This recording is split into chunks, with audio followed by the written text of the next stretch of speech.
Nice to see you. As the first thing that popped in my head when I saw you, we thought Baltimore, and then I thought a few years back, 1 seed, here comes Tennessee, and they trounced the Ravens. Does that add pressure to essentially the same scenario this year as the 1 seed?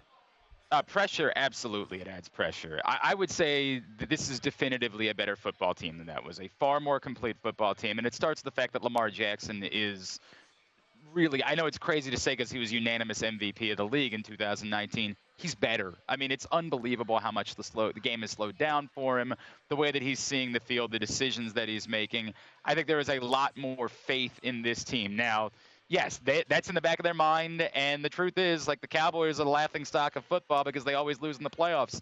Well, they've actually won more playoff games in the last 10 years than the Ravens have. So, like, the Ravens have something to prove in the postseason that's significant. It's more an anomaly. They haven't had Lamar Jackson the last couple of years. If they did, they probably have this monkey off their back by now. But it all sits with them as they go into this matchup on Saturday. Glenn, just to build upon what you just answered, how much pressure is specifically on John Harbaugh? This is a guy who's only had 2 losing seasons in, I think, 16 seasons, and they've been consistently a good team, but it seems like in the playoffs, going back to the 2012 season, they haven't done much since that point in time. It's fair, Amal. Like, it comes up constantly around here. Again, 2 playoff wins since winning the Super Bowl in 2012. Now, that's not a bad thing to hang your hat on, is that the measurement is when you won the Super Bowl. But, yeah, it comes up constantly. It is a number that's devoid of context. Again, I don't think anyone blames John Harbaugh for the fact that they couldn't win playoff games without Lamar Jackson the last 2 years. But you got to do it. At some point, you got to show that you're still capable of making that run. Is he going to be on the hot seat? Absolutely not. I know everybody's hot and bothered about the Ravens coordinators. A lot of folks in Baltimore that would love them to put a plan in place to have Mike McDonald as a coach in waiting at some point. John Harbaugh is too respected, is too popular with his players. He's not on the hot seat if they lose the game, but it's going to be an awkward conversation if for some reason this were to go the wrong way. Will the Ravens post-game be celebratory? Glenn Clark will host it on 105.7 The Fan in Baltimore. From Roman to Monken, offensive coordinators, what's been the difference? Help us understand scheme-wise what the difference is here. Using your talent in a much better way. Let's start with one thing, right? To be fair to Greg Roman, they scored tons of points, and he never had much at wide receiver. The Ravens did a dramatically better job, and we're not even talking about an A.J. Brown type or a Justin Jefferson, just putting competent NFL wide receivers from 1 to 4 on the field has gone a really long way. Nelson Aguilar is the greatest number 4 receiver in Ravens history, bar none. Rashad Bateman's been helpful. Zay Flowers has been outstanding. Odell Beckham might not be prime Odell Beckham, but like you saw the catch he made against the Dolphins, it was outstanding. It looked like Odell Beckham in that moment. Getting wide receivers on the field has been a game changer, but he hasn't tried to force anything. Greg Roman had a system. Todd Monken hasn't showed up with a system. He said, we know this is Ravens football. You're going to want to run the ball. You're going to want to play in cold weather, and it's going to be miserably cold in Baltimore on Saturday. But we think we can do some different things in the passing game, and the concepts have been spectacular. The goal-to-go situations have been it's a manna from heaven for this franchise, frankly. So Todd Monken's done a spectacular job of not forcing anything and playing to the skill set of these players.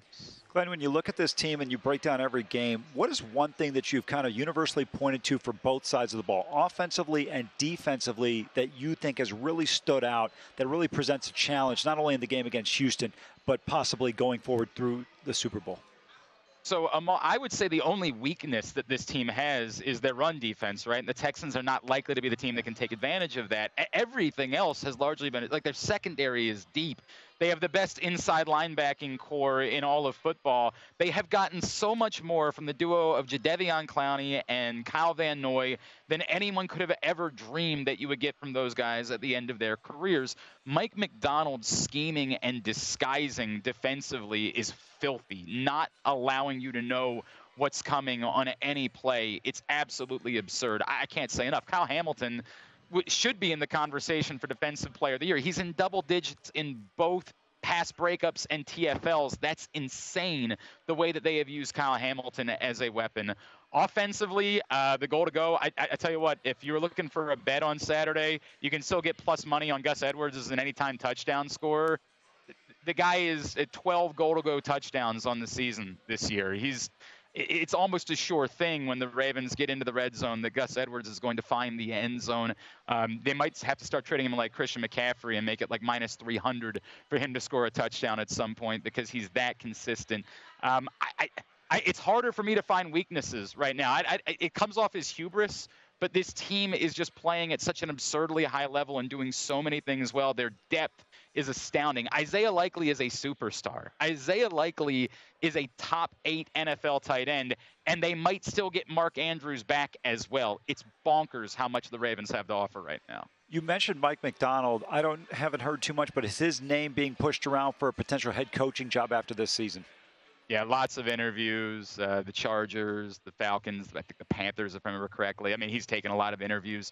We'll see how many of these teams want to go the defensive route. That might be the one thing that benefits the Ravens is that you still have teams that are reluctant to tie defensive coordinators to quarterbacks they're going to draft or, young quarterbacks, but absolutely being thought of that way. And he's been remarkable. I mean, he's just I can't say enough about what an incredible job he's done and how much these players feel about him.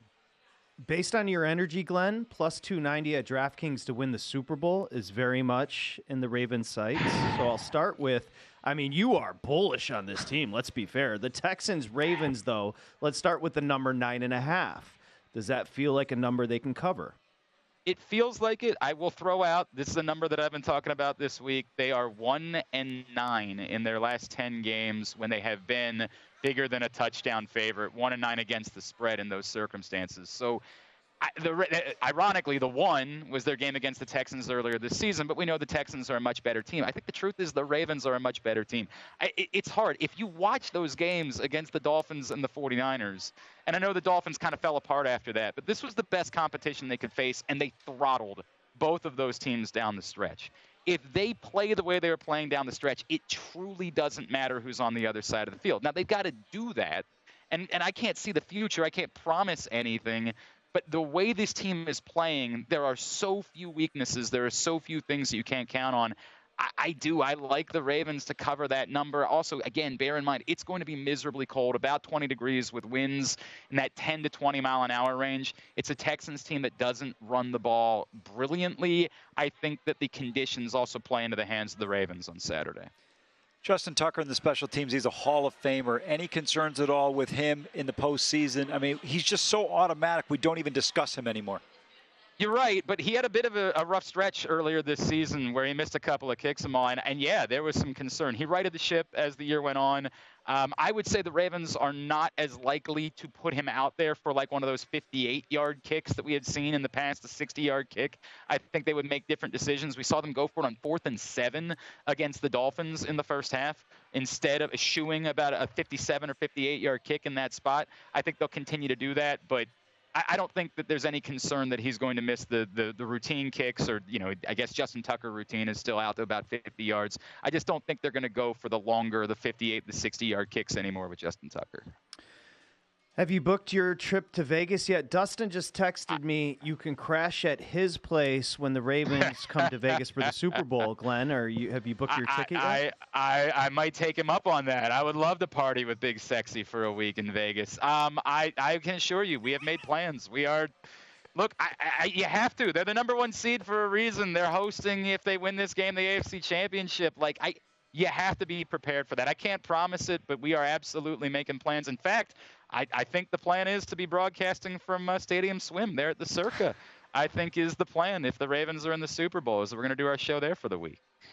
Well, Big Sexy, as you call him, can take you from Circa and Stadium Swim to a couple other establishments as well. So that's the perfect tour guide for a Vegas trip, Glenn.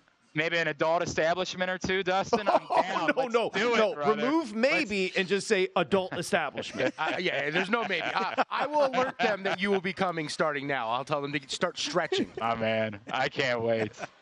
He is bullish. That's perfect energy. I like the way you presented that. Glenn Clark, of course, 105.7, The Fan, the postgame there, the Tyus Bowser Show, at Glenn Clark Radio. You're the best, Glenn. Thank you so much. Go to VSiN.com/subscribe to become a VSiN Pro subscriber today.